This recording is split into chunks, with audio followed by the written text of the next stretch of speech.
Hey there, Tano. I'm Shadow Scythe, and today I'm actually wanting to do a little bit of theory on the Warframes and their origins. Now, before I get too far into this, this is going to be another infested Warframes theory. Any of you who are watching this that have seen DK Diamante's video, there's going to be some similarities that I bring up, but there's also going to be a good bit that is my own personal opinion. Now keep in mind, this is all theory, all speculation. So I don't control the game, I have no connection with the devs whatsoever, so do not take what I say to heart. Personally, I believe that the whole infested Warframes theory is not too far off. We know that the Warframes themselves are made from, well, are a product of the Orokin, specifically made to house the Ten of Power. They were even specifically created to fight one particular enemy, the Sentients. It's even stated here in the Excalibur and Excalibur Prime Codex entries. The Sentients had won. They turned our weapons and our technology against us. The more advanced we became, the greater our losses. The war was over unless we found a new way. In our desperation, we turned to the void. The blinding night, the hellspace where our science and reason failed. We took the twisted view that returned from that place. We built a frame around them, a conduit of their affliction. Gave them the weapons of the old ways, gun and blade, a new warrior, a new cut was born. These rejects, these Tenno, became our saviors. Warrior gods, cast in steel, a fury striking our enemies in a way we could never comprehend. Excalibur was the first. Now, that being said, it says that they built a frame around the afflicted.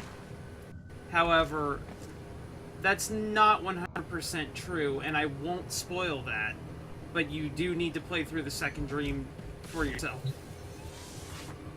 What I've just said is about as spoilerish as that's going to get. If you don't want to spoil anymore, then now would be a good time to stop watching.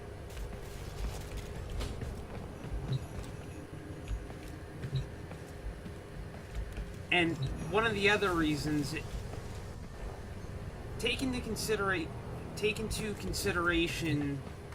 the, now, you need to take into consideration with this, especially if you're far enough and have completed the Glass Gambit. Once you have Nidus, you can actually get into this room. All that lives is coiled within us. Now, we will consume Master if you wish it. Hamlet's sayings change each and every time you walk into it.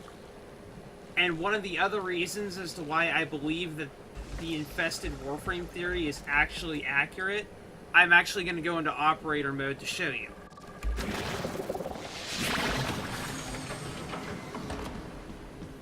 Because this is something that could possibly be hinted at in the end of the second dream. But pay attention to Hamlet's response when I walk in as the operator.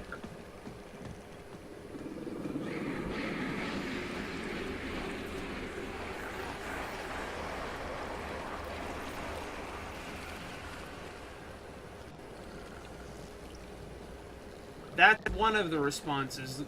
The response that I've gotten a lot from Hamlet every time I've walked in as the operator has, the demon is awake, how can this be? Part of the reason as to why I believe the Warframes are infested is I believe Hamlet is actually a strain of the infestation cultivated to serve as kind of an artificial nervous system underneath all the armor plating that the Warframes have. This can actually be backed up by the dialogue revealed in the second dream.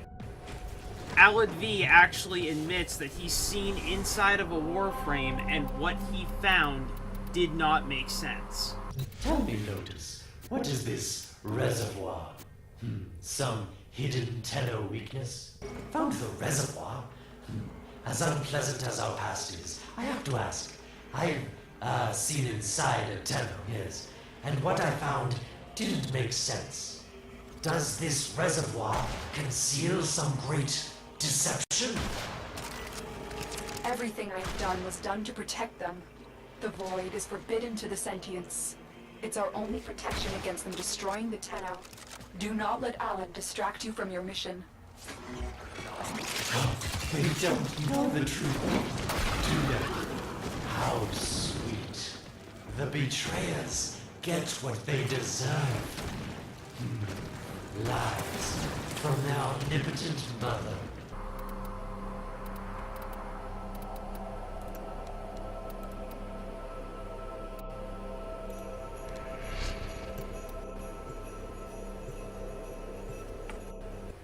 All the while, he's also interrogating the Lotus, trying to figure out what exactly the reservoir was. Did it conceal some sort of great deception? Well, once again, you gotta play through the second dream to find out. And if you did, then you know that it actually does. We find out what the Tenno really are. That you are here the to find Warframes our were not target built and around bring the them to the Tenno per extraction se. point. The Warframes were built around something else to serve as a surrogate. Weapons, crude and dangerous, just like the Grineer.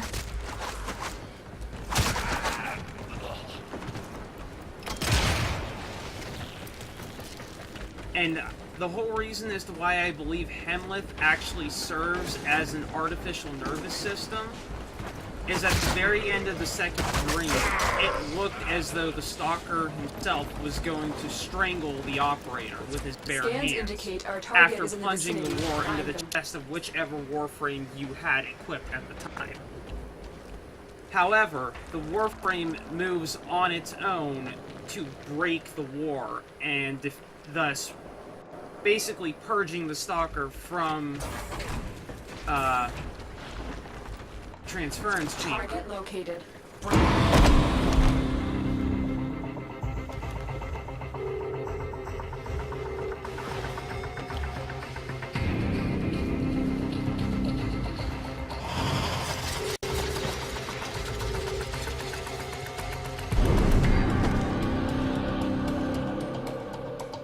No self, no sense, no death. Just a metal puppet dangling on Tenno strings. Only the Tenno's death will end your despair.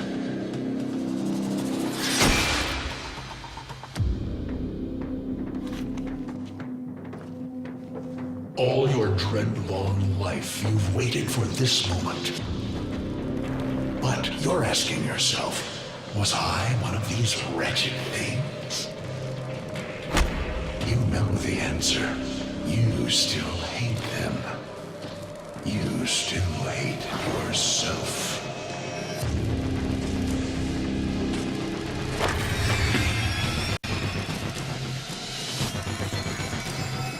What is this?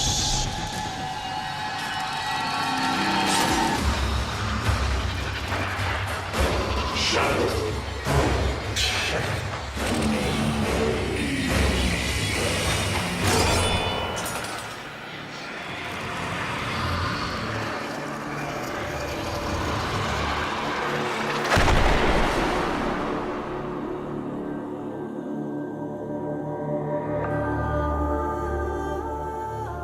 Bring them in.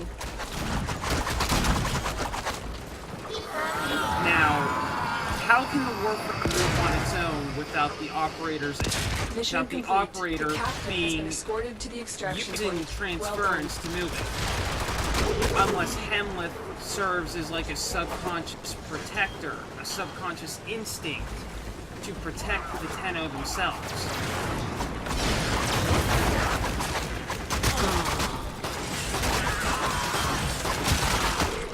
Because going back to that saying that I told you that I normally get from Hemlith whenever I walk into the room as the operator. The demon is awake, how can this be? At the time that you do the second dream, if you do the quests in the order they were released, you'll do the second dream before the glass gambit. For the Tenno. In which case, Henlith was not awake during the second dream. We could not even get into the room. That being said, it just further backs it up. And then if you pay close enough attention, if your graphic settings are turned up high enough, upon breaking the war and actually tearing a chunk out of his axe, you can see what looks like flesh being ripped from the Warframe itself, on top of the blood spatters from both the war being plunged in and being ripped out.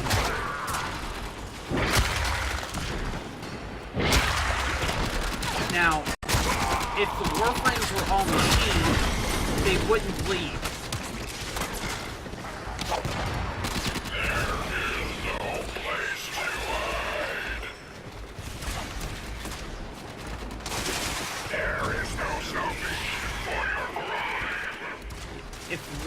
If the Warframes were all machine, they would not bleed like it showed there, and there would not be any sort of flesh underneath the armor. And going back to what Alan V said, what he saw didn't make sense.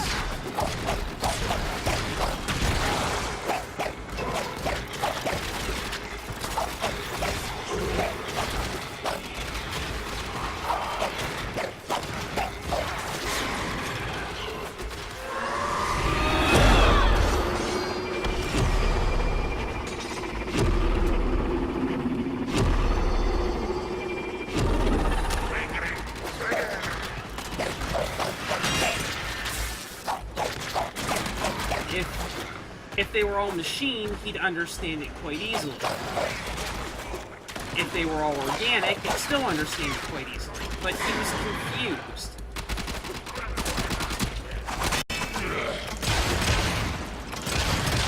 Why would he be confused unless there was some sort of mystery, such as the Infested, actually controlling the world?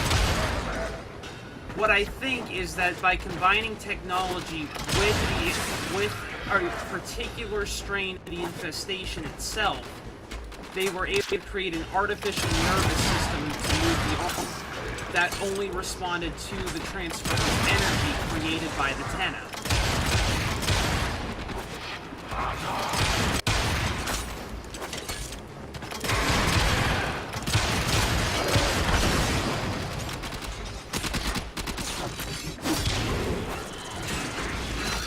If that's the case, it makes perfect sense.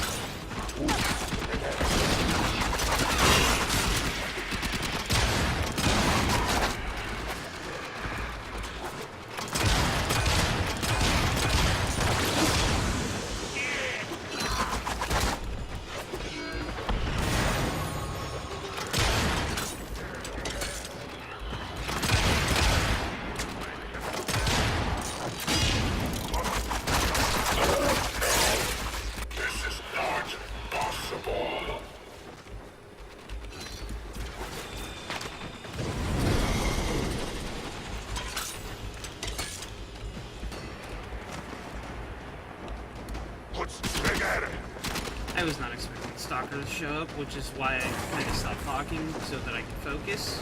But yeah, if the Warframes are all machine or all flesh, then half of the Codex entries wouldn't make sense.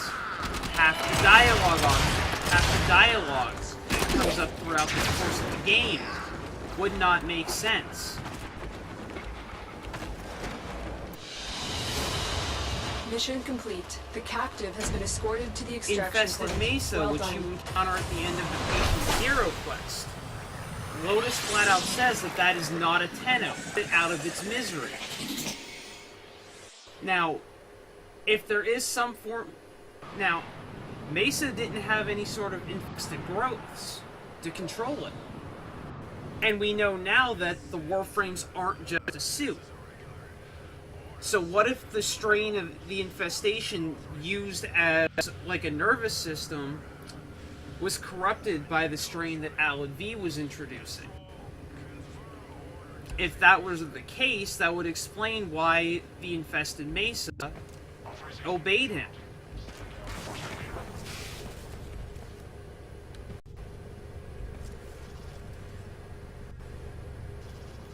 I mean, look at Nidus. Nidus himself is like all fleshy and bone-like armor. There's no actual armor plating. In the case of Nidus, it could be more or less a metallic skeletal structure for the infestation to graft itself to. But every other Warframe is all armor with no real exposed flesh. What if that infestation what if the infestation itself is the true key? That would make what not what Forward says, he just assimilate, not too bright. But Lephantis was constantly wanting us to join him. Me too. Now, how exactly could we join with him unless there was some form of material there? Because they assimilate new material, but they combine. But the infestation's a parasite. It will combine with itself to grow larger, to evolve.